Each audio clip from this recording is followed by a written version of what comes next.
Hello, welcome to Sofa Time with Mirus. I'm Dan Sharp. I'm Paul Tomlinson.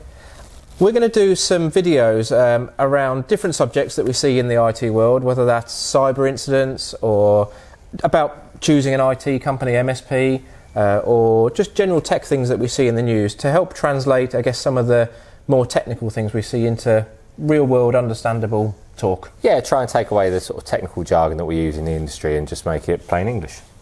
So the first one we're going to cover today is around cybersecurity, and actually it isn't so much a cybersecurity incident, it's a Deliveroo's perceived breach of their website.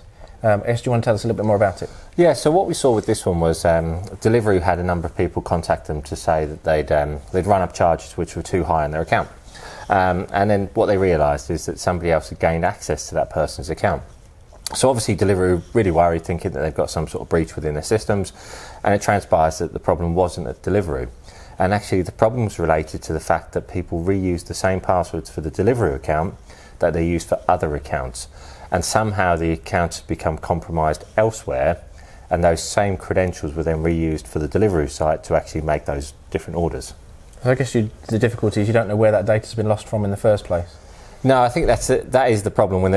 When we see a bucket of data, sometimes it's really easy to tie it back to a specific location, but when we actually see where data is being reused, it could come from so many different sources, and unless you understand every piece of data and you can work it back, then it makes it really difficult to understand where it's come from. Because it's interesting that we're seeing, from our perspective, less ransomware type incidents, which are quite a technical, a technically difficult challenge to overcome through firewalls and that kind of thing, and much more focus on really strong, clever phishing type attacks and emails. Yeah, I think it's just much easier to orchestrate an attack when we're looking at using credentials and using that type of attack, whereas, like you say, when you look at a ransomware type attack, the tools are in place to actually stop those type of things happening. So most people have next generation firewalls, most people have AV scanners, things like that. So it makes it a ransomware type incident much more complicated to execute, whereas password reuse or phishing people's credentials and reusing them for something else, that seems to be a much easier way to do things, really. And password reuse is a big issue, and it crosses the divide between your kind of personal life and your work life in terms of the multiple numbers of SaaS-based applications and just websites where you're creating your own personal account. Yeah, so coming back to Deliveroo, obviously that is password reuse. So somebody's used their credentials on one website and then reused them for Deliveroo, and then when one website's been compromised, the attacker's been able to use those passwords in that way.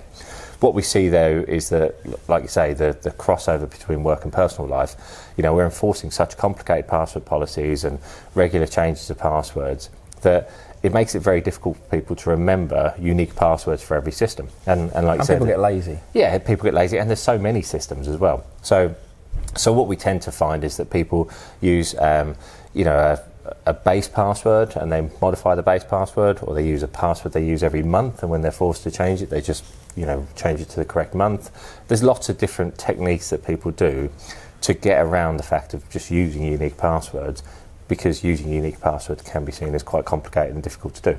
And when you think about the volume of passwords and accounts that each individual person creates and uses on a monthly basis, it's actually probably quite a significant number, isn't it? Yeah, we were looking at one of the internal GDPR exercises, so mapping out all the different business systems that we use. We've got around 25 different systems that are used across the business, some only by a few people, but if you were a user of every system within this business, you'd use 25 different systems.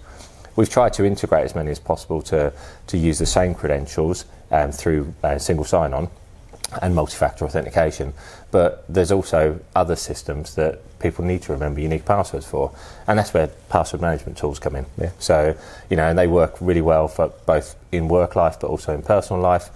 So they would store the passwords, they'll offer to create unique passwords when you're registering for a site, and they'll also give you password scores, so they'll tell you whether or not you're using the same password in multiple locations, the age of your passwords potentially, and whether or not a base password's being used with a variation on top of it.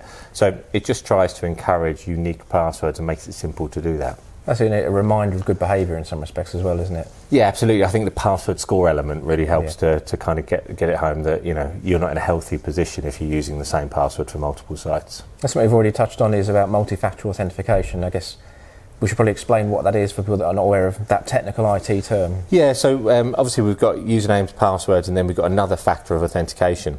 So, you know, typically that would be a 6-digit code that's created. More commonly now what we're seeing is it's actually using an app on your phone.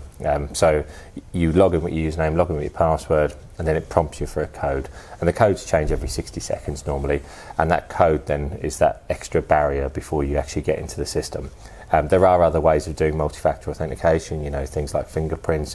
You know, people use a sort of a keyring type key fob with, again, the sort of 6-digit character. Yep. But the mobile app seems to be the most common way of doing it now. I think probably where people would be aware of that is their personal banking. A lot of the time now you get the square little, from something to do with HSBC First Direct, you get your little key fob, which is two-factor authentication, but people don't necessarily relate that's the term for it. Yeah, and I think it's a great example, and I think what we'd like to see is more use of that sort of secondary factor of authentication in all applications. So, you know, things like LinkedIn, you can enforce it there, Instagram, Facebook, all your sort of social media accounts, but more and more business systems, and particularly SaaS-based applications, also support it. It's the legacy sort of on-premise applications that we're not seeing it, or apps like Deliveroo and things like that, you know, websites, is, you know, those type of what would be considered low value type transactions. They don't consider putting multi-factor authentication on there because actually it might make it more difficult to get a sale. I think one of the key things, and you kind of see it because of the news, is that user education and just general awareness, that reminder to think before you do something, whether that's a phishing email, a website, an attachment in an email. It's just that education of our users. Yeah, I mean, what we don't know is whether or not the Deliveroo perceived breach was related to phished credentials or whether it was related to compromised credentials because of a problem with the website. We can't do much about the compromised website. You know, we all buy things from websites, and we need to trust in who we're buying from. You know, and that's just, and hope that they've got the right controls in place to protect our data once they've got it. In terms of phished credentials, obviously, if we get an email, it's our decision whether or not we then follow the instructions in there. Yep. And what we tend to find is there's a lot of urgency placed in those emails now. So, you know, if you don't do this in 24 hours... within a certain time period. Yeah, there's a consequence, and the consequence is normally something you don't want to happen, like you lose access to an account. So people have become really clever at basically creating these phishing emails and convincing people to do what they want them to do, which then allows them to gain access to the credentials and potentially reuse them to attack the site. So we're looking more and more around that sort of cybersecurity training and awareness to try and improve people's knowledge and try and get them to a point where they understand what does a phishing email potentially look like, or at least get to a point where they pause and think, should I really be doing this? Yeah. Is it something I need to do right now? I think it's one of the things people might think it's a one-off exercise, but actually it's almost a process of continual reminder, because it just slips to the back of your head again very quickly, and it's that continual process of making people think. Yeah, I think, you know, we do quarterly training here, some of our clients do annual training, so it's just trying to find the appropriate rhythm in terms of training that applies to your business, really. Yeah. And one of the things that we're going to touch on now is about the dark web. I guess people think about the dark web and it's this mysterious thing, but actually people's credentials are actually available on the dark web and are actually available to access to you for reuse, and I guess we've got a good example. Yeah, so what we're seeing is obviously there's lots of things available on the dark web, and people's usernames, passwords, credit card details, those type of things are freely available there. So, you know, the example we talked about is my wife's credentials. So what we did at home is I searched her private email address, and by searching that I found a common password that she uses is freely available on the dark web. Now that password she used for Tesco's, her Facebook account, lots of different systems, and if somebody had have taken that and tried to use that password, they would have been able to gain access to all of those different systems as her. So when we sat down and had that conversation at home, and I showed her the password and explained the sort of consequences of it, the entire evening was then spent logging into different websites and fun evening, changing passwords.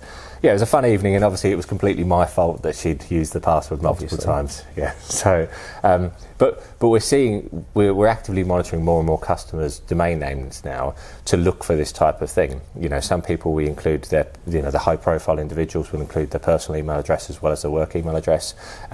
But just looking at the domains, and when we do see the information that comes back, and we see about, you know, how common the passwords are or how simple the passwords are, and these are passwords that are used to protect their identity, whether it's in work or through third-party systems, and you know, it's becoming a real issue, and you know, we're just trying to work with people to make sure that they understand that complex passwords are required, and you know, wherever possible, do this sort of multi-factor authentication.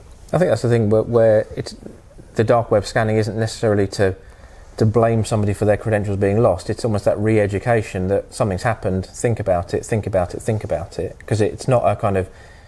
It's not necessarily that they've given the details away necessarily, it's that they've been compromised somehow. Absolutely, it's, you know, it's not their fault that third-party site's potentially being compromised, and by alerting people that it's happened, then at least they know if they haven't followed the guidance around password reuse and they have used that same password on multiple sites, then go and change those before somebody uses those to create an attack against them.